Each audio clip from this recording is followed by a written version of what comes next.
একটি অংশীদারি ব্যবসায় তিনজনের মূলধন অনুপাত 3:8:5। প্রথম ব্যক্তির লাভ তৃতীয় ব্যক্তির লাভের থেকে 60 টাকা কম হলে ব্যবসায় মোট কত লাভ হয়েছিল? মনে করি ব্যবসায়ে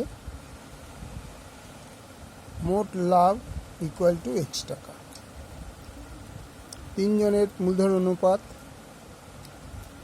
তিনজনের মূলধনের অনুপাত 3:8:5। মোট অনুপাত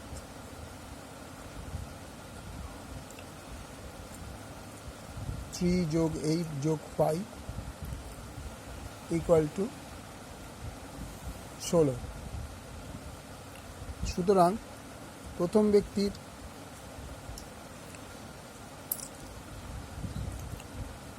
ব্যক্তির লাভের অংশ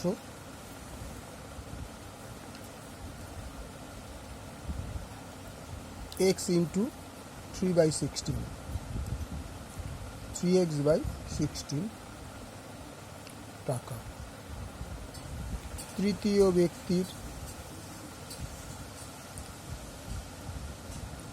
লাভের অংশ x ইন্টু 5/16, 5x/16 টাকা। প্রশ্নানুসারে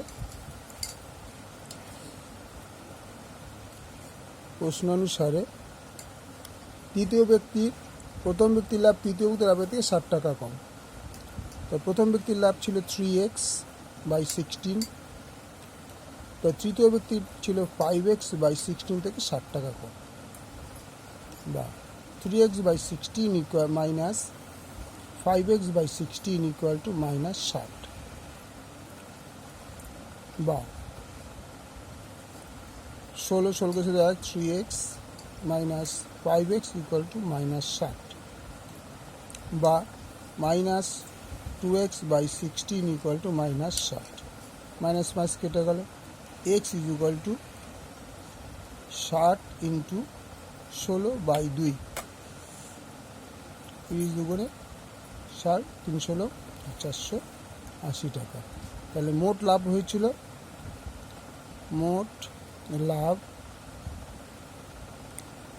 হয়েছিল 480 টাকা। ওকে, থ্যাংক ইউ।